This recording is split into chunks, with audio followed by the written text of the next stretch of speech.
Hey guys, Kuma Gaming 808 with a deck profile of a deck I made that I call Bahamut Control. Um, for this deck, I'll be going over the deck itself as well as sideboard choices in a second video actually, as well as the stone makeup, so that way um, I can go a little bit more in depth to each card. So for this video, we'll just be going over the deck itself, as well as the point of the deck. So the point of the deck for Bahamut Control is to play counter spells. So again, counter spells for this game are in green, and what we want to be doing is countering our opponent's stuff and later on going on to dragons. So the thing is that Bahamut, people think of it more of an aggro card because of the ability to transform early and swing in. But for this case, we'll be using it for its second effect to search for dragons later in the game, so we can search for our actual win conditions, which is actually a blazer. Let's get into it. Our first card we have is for Elvish Priest. This card is really good in that it helps us ramp us to our mana. It's also a good blocker because of its 400 defense. So hitting this early game is really important, especially on turn 1, because it allows us to play our 3 drops by turn 2, which is actually our counter spells as well as our creatures that we want to be flashing in. We'll get more into that as we go. So again, really good because it produces green mana. Second card is Familiar Foley Wind. Good card because it lets us draw a card, cycle through our deck, as well as puts a body on the board so we can block with it, or if we can even attack with it if we want.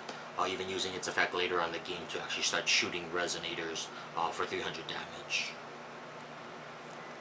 We also have 2 Crime and Punishment. This card is really good for dealing with J rulers or even resonators we can't deal with, where we can block with one of our small guys and then Crime and Punishment for dealing its damage back. There's only a few resonators and J rulers that it doesn't target, or that doesn't have enough power to kill because their defense is bigger than their attack. But other than that, this will kill most of the important resonators and J rulers you want to get rid of. We also have 2 Duel of Truth. Duel of Truth, I feel, is a really good card, especially because it allows us to fight with other creatures, especially later on in the game when we get our dragons. But that's why it's at 2, not at 4, because we won't probably be playing this till later in the game, and we don't really want to be drawing them early, whereas we'd rather be drawing counter spells. So the next we have is our 2 drops. We have, first one is Xeex, the Ancient Magic. This card is really important. This is our counter spell for creatures. Also lets us later on play it for defensively to protect our dragons by giving it not being able to be targeted.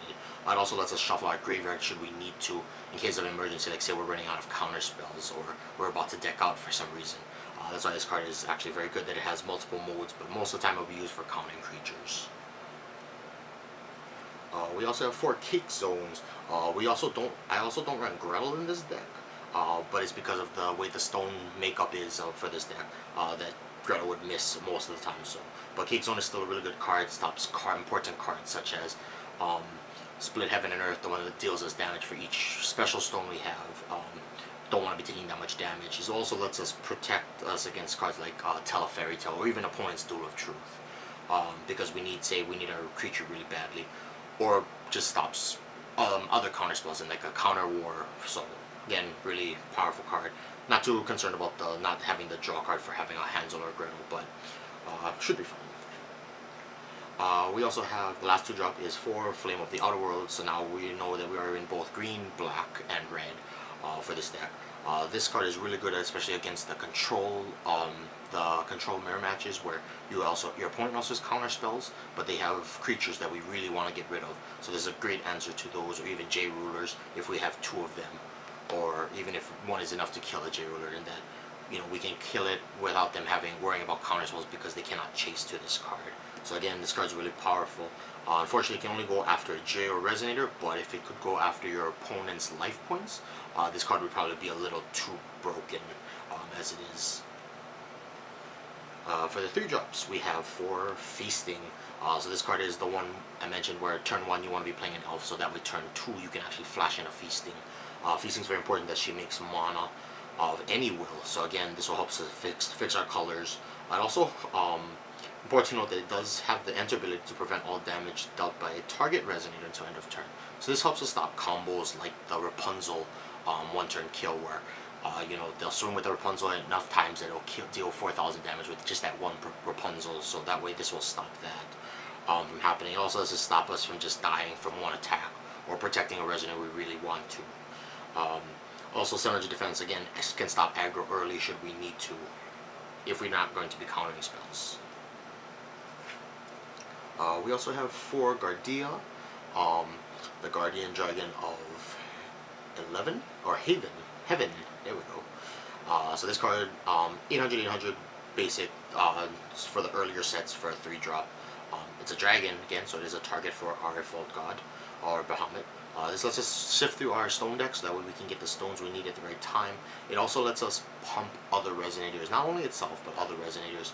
But the important thing to know is that if we pump itself, we can make it a 1200 rate, and combine that ability with, say, a Duel of Truth.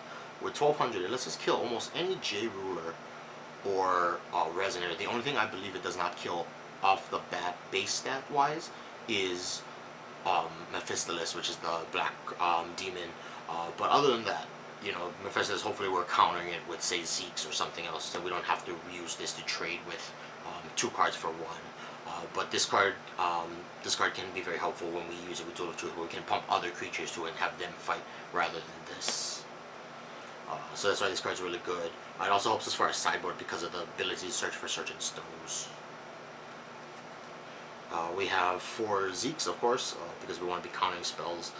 The draw ability is very helpful later in the game, so that's why we want to be able, when we have 3 mana up only, we want to be sure that, do we want to cast, if we say have a Xeex and a Feethsing in our hand, can we afford to let the spell go? If we can, we'll probably cast the Feethsing. That way next turn we'll have mana open for an Exceed as well as the ability to draw a card. But if it's a card we cannot deal with and we need to counter it right then and there, we'll go ahead with the Xeex. So that's why having Flash on Feethsing is very important. So again, countering spells, any spells, can be creatures or regular normal spells. The last card we have in our deck is our main way to win, which is a Blazer, Eater of Dimensions. This card's really good in that it comes in as an 11/11, both defense and attack, and can just swing off the bat. It's also important that it banishes cards, so it gets rid of, kind of slows down decks like Necronomicon that rely on their graveyard, or even if they try to abuse it, right? So you can start swinging in early. Unfortunately, it does not fly, but that's not too much of a problem. One thing to note that this is the only red resonator in our deck. It's the only thing that can J-activate with Bahamut. So later in the game, after you've gotten, say, all your mana out, or I've gotten all my mana out, and I have all my Blazers either in my hand or something, that's actually when I'll probably start doing my loop where you have Blazer, you will swing with it, attack. If your Blazer's still alive, you banish it for the J-activate effect, bring out Bahamut, shoot something for the base power of Blazer, and then if you have 5 mana open, you can recast the same Blazer and attack again. We can also do this combo later on if Bahamut's already out. We can even use its effect to activate to banish a red resonator to give it imperishable. So we can even swing, banish it for imperishable, and then recast Blazer and attack again. So again, this gets to a point where we can just do multiple attacks of Blazers and eventually just overrun our opponent with Blazers and Bahamut, or even just running over with Blazer. It's also important to note that if you don't have counter spells in your hand, but you have access to 5 mana, you can choose to just tap to search for a dragon, search for a Blazer, and just start getting in there for damage, because maybe hopeful that your opponent cannot just stop all of your Blazers, and you just every turn you just search for use the Bahamuts, activate us or Faltgold's self-skill to search for dragons. So multiple Bahamuts, you just swing in there, just get out multiple Blazers that they just can't deal with all of them. So that's it for this video. Be sure to like, if you like these videos, I'll do more. I also do opening for other cards. So in the next video we'll be doing the sideboard as well as the stone deck for this, so that way you can see what the stone build. I'll also put a link in the description, or list in the description of the deck list, so that way you guys can see it if you want. And so if you like this video, make sure you hit the like button, and then we'll be back for the second video. Okay.